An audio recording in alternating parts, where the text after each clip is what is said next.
Today, we will learn about angles.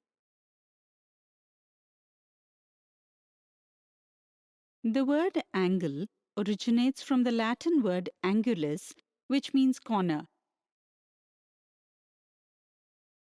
Like the hands of a clock form a corner, we say that the hands of a clock are making an angle. In this way, we see angles in many objects around us, such as the blades of a scissors together make an angle, the corner of a table make an angle, etc. So let's learn more about angles. Suppose a car is moving in a straight line from place A to place B.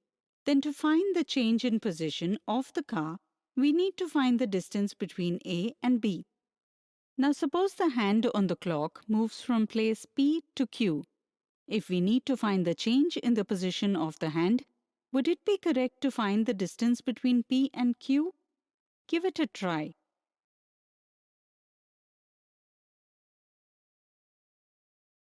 This will not be correct because here the entire hand of the clock is not changing the position. Instead, one end of the hand is fixed at one place while the other end of the hand is changing position.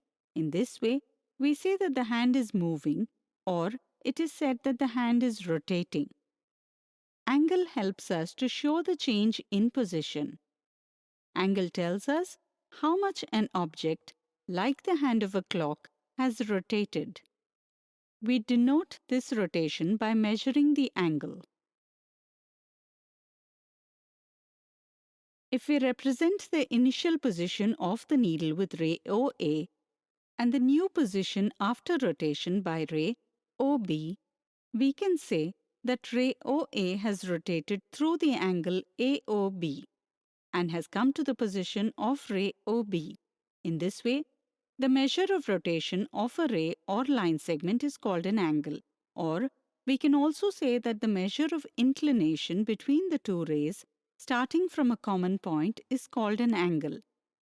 Both rays making angles are called the arms or sides of that angle, and the common starting point of both rays is called the vertex. A small arc is made on the vertex to show angle between one ray to the other. Using the vertex, we can give a name to the angle. Like here, the vertex is O, so we can name this angle as angle O. Here, this sign shows the angle. Here there are three rays with the same starting point. As you can see, different angles are being formed at point O. In such cases, we cannot represent all three with angle O because they are all different. Therefore, we take a point on each ray. Like here, we will take point A, point B, and point C respectively on all three rays.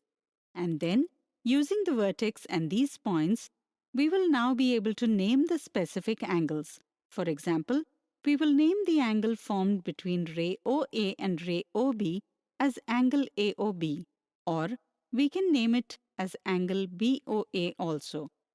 While naming any angle, it is important to indicate the name of the vertex in the middle.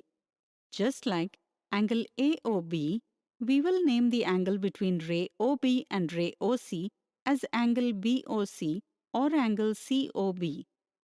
Now, can you say what name will be given to the angle formed between rays OA and OC? Come on, give it a shot. Perfect. Its name would be angle AOC or angle COA.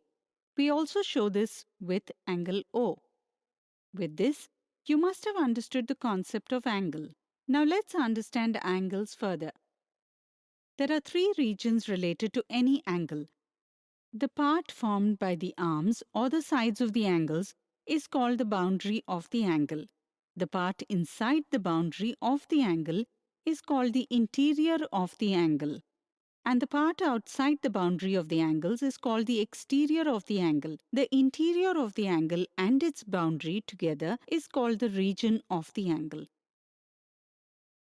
So today, we learned about angle. We will understand it better by using some examples in the next video.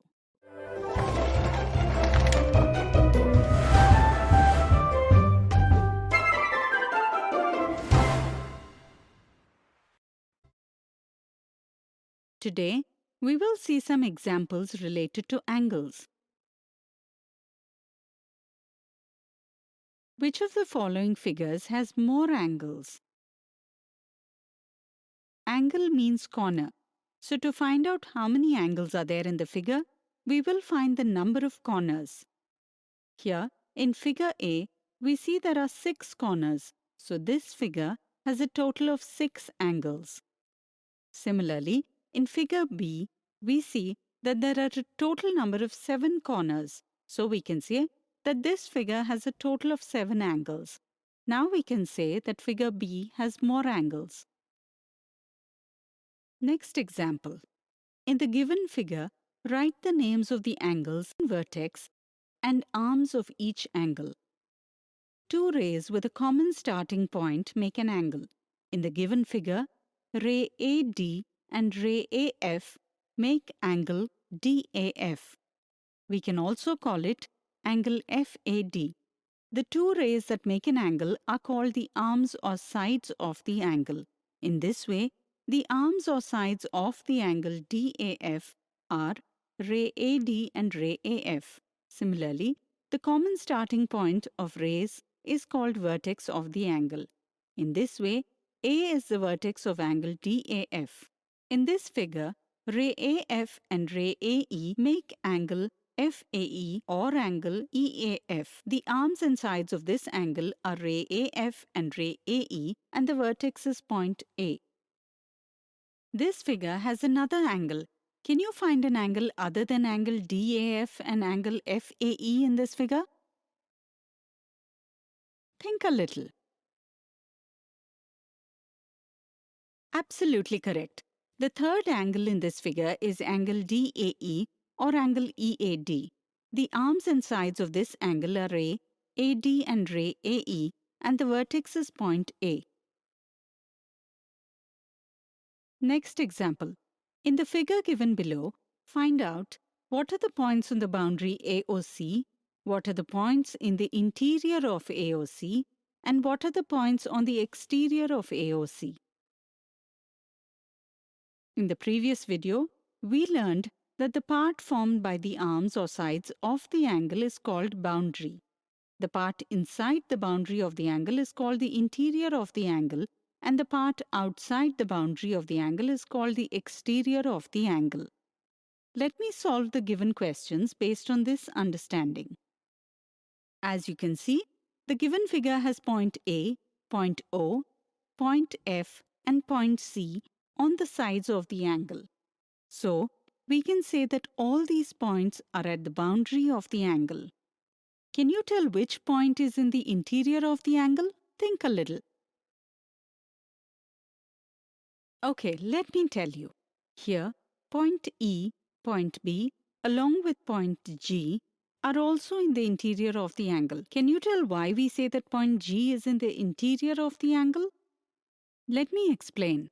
Because the arms or sides of the angle are made of rays. Rays start from a point but have no end. In this way, we can increase the length of the rays as much as possible. The interior of the angle will also increase with increasing rays, which means G will also come in the interior of the angle. At the same time, point D and point H are in the exterior of the angle. Today, we have seen some examples related to the angle. In the next video, we will see some common misconceptions and simple mistakes related to them.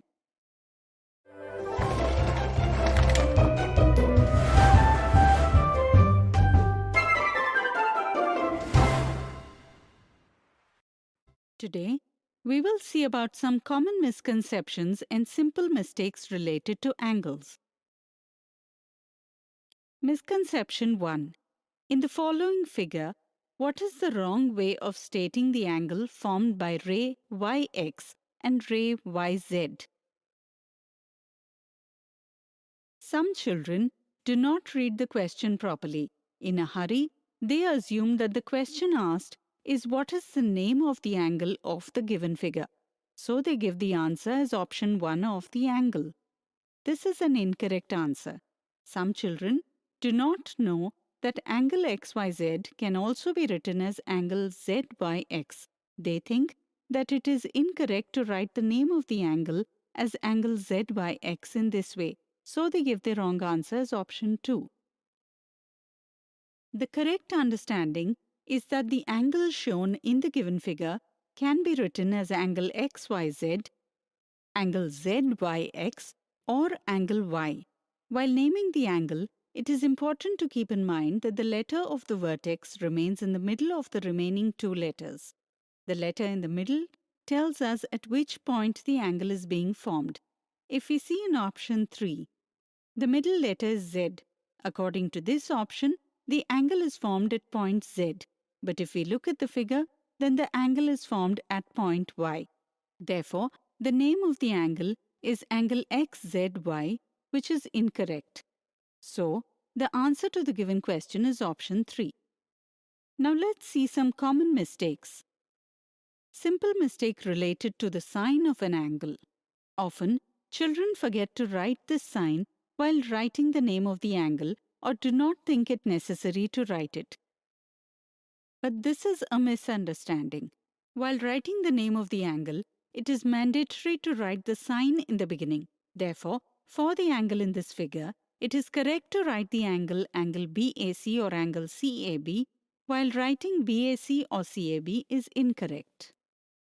If children are asked which angle is bigger in the given figures, then they find out which angle is bigger and which is smaller based on the length of the rays. Like here, they think that angle ABC is greater than angle PQR. The reason for this mistake is that they do not understand the concept of angle correctly. Angle is a measure of rotation of a ray or line segment.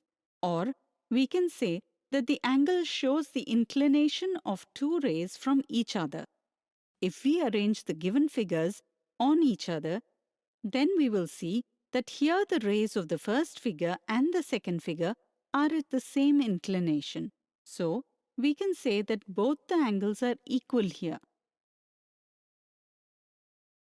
If there is more than one point on the ray in a figure, it is wrong to use more than 3 letters while writing the name of the angle. That is, the name of the given figure cannot be written as angle ABCD or angle DCBA. When naming an angle, it is mandatory to have one point denoted by a letter on each ray and the letter denoting the vertex. That is, here angle ACD, angle BCD, angle DCB or angle DCA is the correct name. If more than two rays have the same common point, then it is wrong to name it with just one letter. We will not be able to show correctly which angle is being named. If the name of the angle is given, children are not able to tell which the vertex is. If the name of the angle is angle ZMT, then the middle letter denotes the vertex M. That is, the angle formed is angle ZMT. So now many misconceptions related to angle must have been cleared. Today, we saw some misconceptions and mistakes related to angles.